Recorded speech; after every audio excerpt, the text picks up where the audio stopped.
Hello ഇപ്പോൾ Stefan വ്ളോഗ്സിലെ ഒരു പുതിയ വീഡിയോയിലേക്ക് ഏവർക്കും സ്വാഗതം. നമ്മുടെ ഇന്നത്തെ പരിപാടി എന്ന് വെച്ചാൽ നമ്മളിന്ന് ലംബച്ചി പോവാണ്. വ്ളോഗാണ് അത്രേ ഉള്ളു. ഇപ്പം നമ്മൾ നമ്മുടെ വീട്ടിൽ നിന്ന് ഇപ്പം നേരെ നമ്മുടെ ഒരു ഫ്രണ്ടിൻ്റെ വീട്ടിലോട്ട് പോവുകയാണ്. അവിടെ എല്ലാവരും കൂടെ നമ്മുടെ ഫ്രണ്ട്സ് എല്ലാവരും കൂടിയിട്ട് ഫുഡൊക്കെ സെറ്റ് ചെയ്തിട്ടുണ്ട്. അവിടെ ചെന്ന് ഫുഡൊക്കെ കഴിച്ചതിന് ശേഷം നമ്മൾ നേരെ ലംബച്ചിലേക്ക് പോവാണ്. ലംബച്ച് എന്താണെന്ന് പലരും ചിന്തിക്കേണ്ട, അതിവിടെ അടുത്തായിട്ടുള്ളൊരു ആർട്ടിഫിഷ്യൽ ബീച്ചാണ്. നമ്മൾ അങ്ങോട്ടാണ് ഇപ്പോൾ പോകുന്നത്.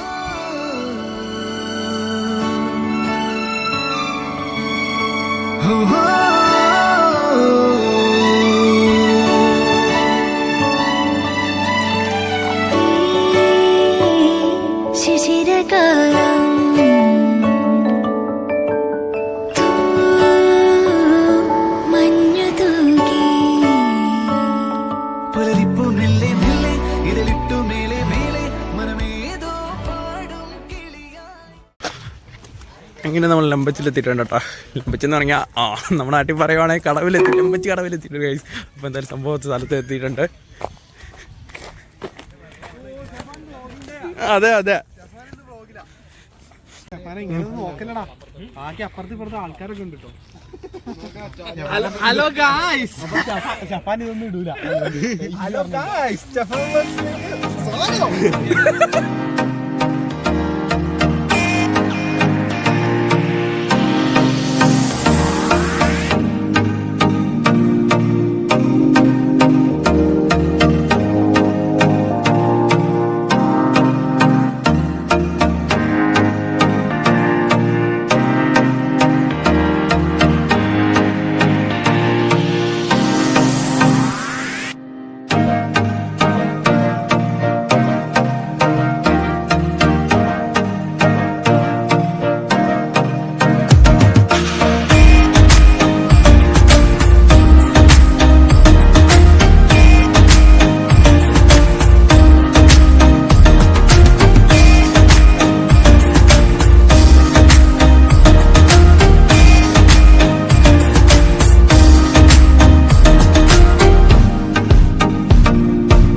എൻ്റെ ശ്രദ്ധയിൽപ്പെട്ട വേറൊരു കാര്യം എന്ന് വെച്ചാൽ, യൂറോപ്പിൽ വീക്കെൻഡൊക്കെ ആയിക്കഴിഞ്ഞാൽ, പ്രത്യേകിച്ച് സമ്മർ ടൈമിൽ ആൾക്കാരെല്ലാവരും പുറത്തുണ്ടാവും, പ്രത്യേകിച്ച് ഇതുപോലത്തെ ബീച്ച് സൈഡിലൊക്കെ ആയിട്ട്. കാരണം മറ്റുള്ള സമയങ്ങളിലൊന്നും, വിൻ്റർ സമയങ്ങളിലൊന്നും അവർക്ക് സൺലൈറ്റ് കിട്ടാത്തതുകൊണ്ട് പരമാവധി അത് അവർ എൻജോയ് ചെയ്യാൻ വേണ്ടി ഇങ്ങനെയുള്ള സ്ഥലങ്ങളിലൊക്കെ വന്ന് ടൈം അവരുടെ ഫാമിലിയൊക്കെ ആയിട്ട് മൊത്തത്തിൽ വന്ന് സ്പെൻഡ് ചെയ്യാൻ അവർ പരമാവധി ട്രൈ ചെയ്യുന്ന കൊണ്ടിരുന്നത്. അപ്പോൾ എന്തായാലും നമ്മൾ കുറച്ച് നേരം നീന്തലൊക്കെ കഴിഞ്ഞതിന് ശേഷം തൻ്റെ ഒരു സൈഡിൽ നിന്ന് വോളിബോളൊക്കെ കൊണ്ടുവന്നിട്ടുണ്ട്. അപ്പോൾ വോളിബോൾ കൊണ്ടുവന്നതിന് ശേഷം ഇവിടുത്തെ ആ കുറച്ച് ചെക്കന്മാരൊക്കെ നമ്മുടെ കൂടെ പോയിട്ടുണ്ട്.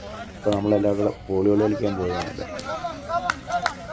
നമുക്ക് ലംബച്ചി വരുമ്പോഴത്തേന് വോളിബോൾ കളിക്കുകയും പിന്നെ ആറ്റിലിറങ്ങി കുളിക്കുക അങ്ങനെ കാര്യങ്ങൾ മാത്രമല്ല, അതുകൂടാതെ പല പല അഡ്വഞ്ചർ ആക്ടിവിറ്റീസൊക്കെ ഉണ്ട്. നമ്മളപ്പോൾ അന്വേഷിച്ചപ്പോഴത്തേന് നമുക്ക് അറിയാൻ സാധിച്ചത് എന്താ വെച്ചാൽ, ഏകദേശം ഒരു 30 യൂറോ നമ്മൾ മുടക്കുകയാണെന്നുണ്ടെങ്കിൽ നമുക്ക് ഈ റോപ്പ് ലൈനും കാര്യങ്ങളൊക്കെ ചെയ്യാനും കുറച്ച് അഡ്വഞ്ചർ ആക്ടിവിറ്റീസൊക്കെ ചെയ്യാനൊക്കെ തന്നെ നമുക്ക് അവിടെ ചെയ്യാൻ പറ്റുന്നതായിരിക്കും. അവിടെ ഫ്രണ്ടിലായിട്ട് നിങ്ങളിപ്പോൾ ബാക്കിലായിട്ട് കാണുന്നത് അതിൻ്റെ ടോക്കനൊക്കെ എടുക്കുന്നതിൻ്റെ സ്പോട്ടാണ്. അപ്പോൾ അവിടെ വന്നു കഴിഞ്ഞാൽ നമുക്ക് ഇതുപോലെ ഇവിടെയുള്ള ബാക്കി അഡ്വഞ്ചർ ആക്ടിവിറ്റീസിലെല്ലാം കയറി നമുക്ക് ചെയ്യാനുള്ളൊരു കാര്യങ്ങളുണ്ട്. അതിനെ എല്ലാം ചെയ്യാൻ വേണ്ടിയുള്ള ഗൈഡും കാര്യങ്ങളും എല്ലാം നമുക്ക് അവിടെ പ്രൊവൈഡ് ചെയ്യുന്നതായിരിക്കും.